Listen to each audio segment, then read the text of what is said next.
एक सवाल। हर कहानी एक सवाल से शुरू होती है। अगर प्यार गलत इंसान से हो जाए तो क्या वो प्यार रहता है या हथियार बन जाता है?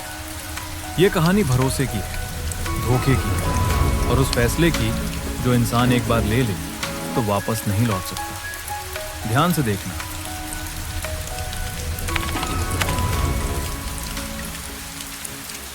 रात रात के 11:45 हो रहे थे।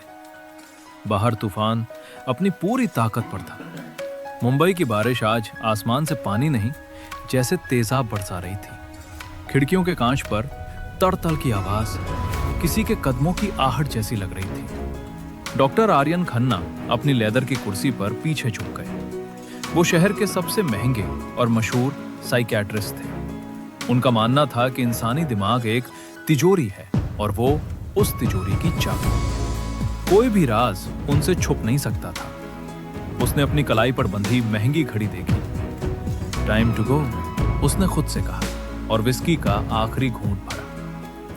वो उठने ही वाला था कि ठक ठक ठक। आर्यन रुक गया। इस वक्त, इस तूफान में कौन पागल है जो अपॉइंटमेंट के बिना आया है? उसने दरवाजा नहीं खोला, वो बस खड़ा रहा। लेकिन दस्तक फिर हुई। ठक ठक ठक। इस बार और तेज और ज्यादा जिद के साथ। आर्यन ने गहरी सांस ली, टाई की नॉट ढीली की और दरवाजा खोला। सामने अंधेरे में एक लड़की खड़ी थी। वो पूरी तरह भीगी हुई थी। पानी उसके बालों से टपक कर फर्श पर गिर रहा था। उम्र शायद 25 साल, लेकिन उसकी आंखें 100 साल पुरानी लग रही थी। खाली, बेजान, जैसे कोई गहरी अंधेरी सुरंग हो। क्लिनिक बंद हो चुका है, आर्यन ने रूखेपन से कहा। अगर अपॉइंटमेंट चाहिए तो कल सेक्रेटरी को कॉल करना। वो दरवाजा बंद करने ही वाला था कि लड़की ने अपना भीगा हुआ हाथ दरवाजे पर रख दिया। उसकी पकड़ लोहे जैसी मजबूत थी। कल तक बहुत देर हो जाएगी डॉक्टर। मुझे आज रात ही अपनी कहानी खत्म करनी है, वरना सुबह तक एक और लाश मिलेगी। लाश, ये शब्द आर्यन के कानों में खटक गए। एक डॉक्टर के तौर पर उसने डिप्रेशन देखा था, पागलपन देखा था, लेकिन इस लड़की की आवाज में जो यकीन था, उसने आर्यन को रोक दिया। वो पीछे हटा। अंदर आ जाओ। लड़की अंदर आई। उसने अपना नाम बताया, सारा।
माथे पर पसीना चमकने लगा। मैं यहां तुम्हारा फिक्शन सुनने के लिए नहीं बैठा हूं। ये क्या बकवास है? तुम कौन हो? पुलिस या कोई ब्लैकमेलर? बैठ जाइए आर्यन, कहानी अभी खत्म नहीं हुई। धक्का देने से ठीक पहले उस आदमी ने एक निशानी रख ली थी, माया के गले का नीला स्कार्फ। उसने उसे खींच लिया था, जीत की ट्रॉफी समझकर। आर्यन का गला सूख गया। उसे लगा कमरे में ऑक्सीजन खत्म हो रही है।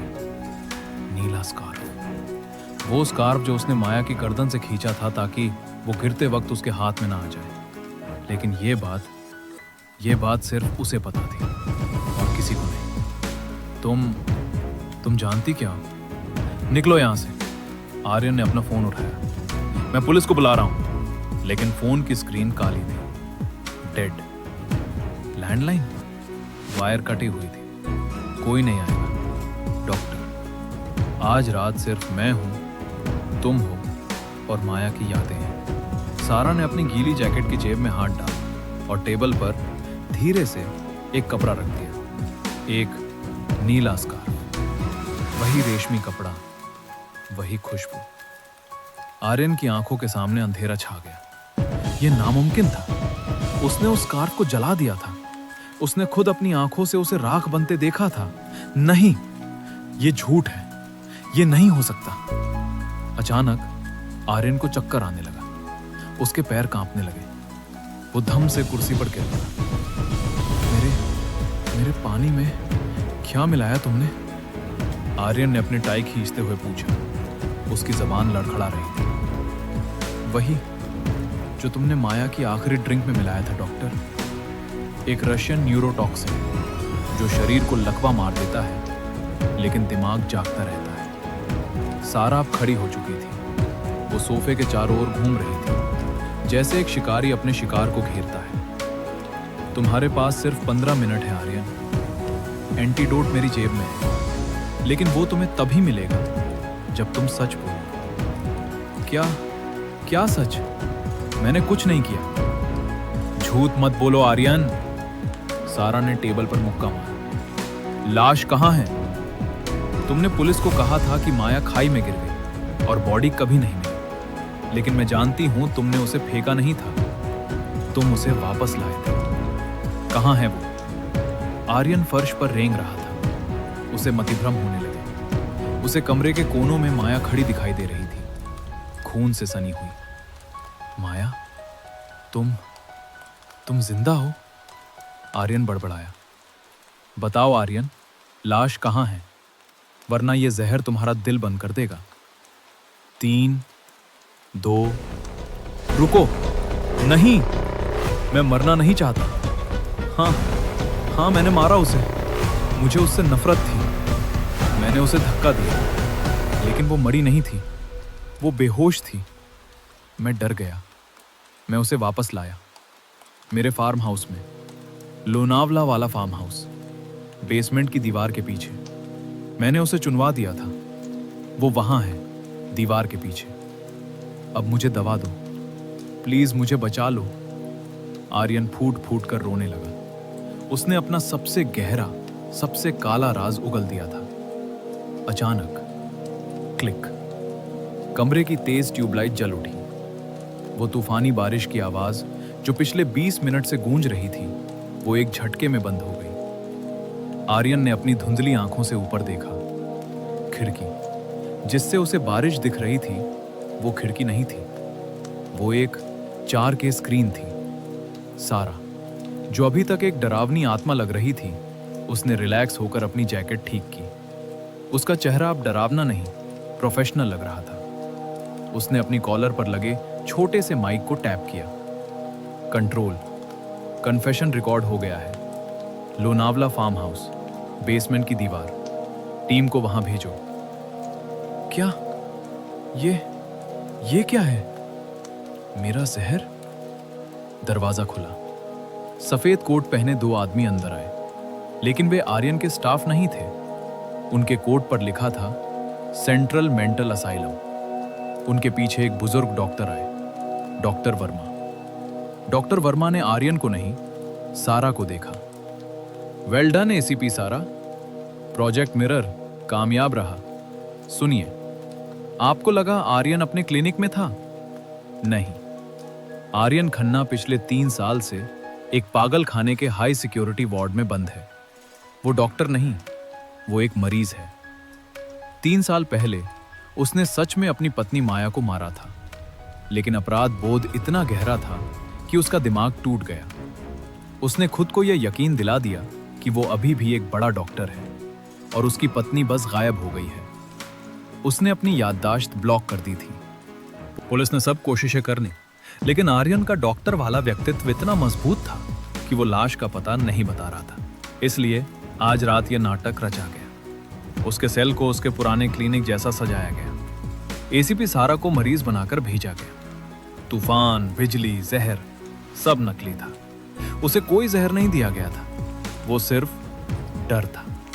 डर उसके दिमाग में था। आर्यन अब भी जमीन पर पड़ा था। वो समझ नहीं पा रहा था कि क्या सच है। सारा उसके पास आई। उसने वो नीला स्कार्फ उठाया। डॉक्टर, आपने कहा था ना कि परफेक्ट मर्डर जैसी कोई चीज नहीं होती। बिल्कुल सही कहा था, क्योंकि आखिर में इंसान का अपना दिमाग ही उसके खिलाफ गवाही दे देता है। सारा मुड़ी और दरवाजे से बाहर निकल गई। आर्यन खन्ना अपने बनाए हुए झूठ के महल में अब सच की जंजीरों में जकड़ा हुआ जमीन पर अकेला पड़ा रह गया।